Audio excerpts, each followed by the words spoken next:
নমস্কার বন্ধুরা, সবাইকে স্বাগত সিম্পল ফুড অ্যান্ড ট্রাভেলে। আজকে তৈরি করে দেখাবো মেথি শাক ভাজা, যেটা বেগুন দিয়ে। ভিডিওটা স্কিপ না করে সম্পূর্ণ দেখার অনুরোধ রইল। চলো ভিডিওটা শুরু করা যাক। প্রথমে এখানে মেথি শাক একাটি নিয়েছি, সেটাকে ভালো করে ছাড়িয়ে নিয়েছি। ছাড়িয়ে কেটে ধুয়ে পরিষ্কার করে রেখে দিয়েছি। আর এদিকে একটা বেগুন এরকম করে কেটে নিয়েছি। কড়ার মধ্যে সর্ষের তেল দিয়ে দিলাম। তেলটা গরম হয়ে গেলে তেলের মধ্যে বেগুনগুলো দিয়ে দিলাম। দিয়ে বেগুনগুলোর মধ্যে পরিমাণ মতো নুন আর হলুদ দিয়ে বেগুনগুলোকে লাল লাল করে ভেজে নেব। একটু ভালো করে নাড়াচাড়া করে নিলাম।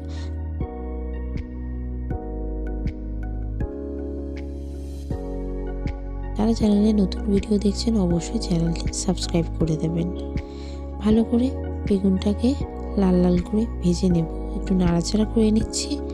বেগুনটা প্রায় মিডিয়াম টু লো ফ্লেমে রেখে আমি ভেজে নিচ্ছি।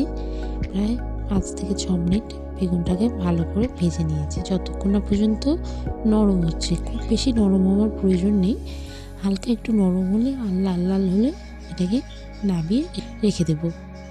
তো বেগুনটা ভাজা হয়ে গেছে, বেগুনটা নামিয়ে রেখে দিয়েছি। আর ওই তেলের মধ্যে মেথি শাকটা দিয়ে দিলাম।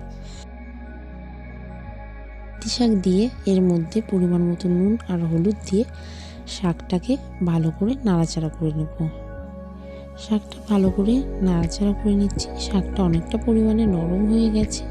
আর শাকের থেকে যেই পরিমাণে জলটা বেরিয়েছে সেটা আপনারা ফেলেও দিতে পারেন বা শুকিয়েও নিতে পারেন। তো দেখতেই পাচ্ছেন শাক থেকে অনেকটা পরিমাণে জল বেরিয়েছে। এই জলটাকে ফেলে দিতে হবে। আপনারা ফেলতেও পারেন বা শুকিয়েও নিতে পারেন। তো ভালো করে শাকটাকে একটু নরম করে নিচ্ছি। আর নরম করে নিয়ে এবার শাকটাকে তুলে রেখে দেব।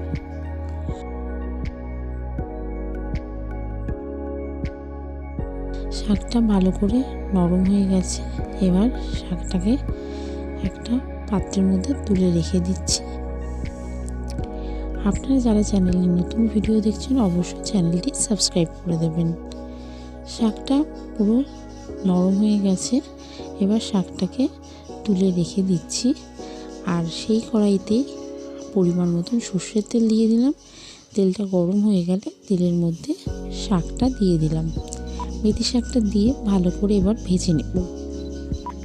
খুব বেশি কড়া করে ভাজার প্রয়োজন নেই, হালকা করে ভেজে নিতে হবে। এবার এর মধ্যে 2 কাঁচা লঙ্কা চিড়ে দিয়ে দিলাম। দিয়ে ভালো করে শাকটাকে ভেজে নেব। এই শীতকালে এখন মেথি শাক উঠে গেছে বাজারে। আর এইভাবে যদি মেথি শাক বেগুন দিয়ে ভাজা হয় তাহলে গরম ভাতের সাথে অসাধারণ লাগে খেতে। এবার এর মধ্যে মেথি শাক একটু তেতো হয়, সামান্য এর মধ্যে চিনি দিয়ে দিলাম।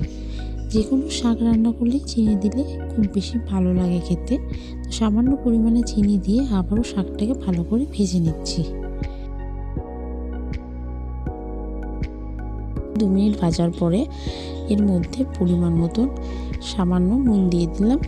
নুন দিয়ে আবারও নাড়াচাড়া করে নিচ্ছি। নাড়াচাড়া করে নিয়ে এবার এর মধ্যে ভেজে রাখা বেগুনগুলো দিয়ে দিলাম। বেগুন আর মেথি শাক ভালো করে ভেজে নেব আরও 2 থেকে 3 মিনিট। 2 থেকে 3 মিনিট ভালো করে বেগুন আর মেথি শাকটা ভেজে নিলে আমাদের মেথি শাক ভাজা তৈরি হয়ে যাবে।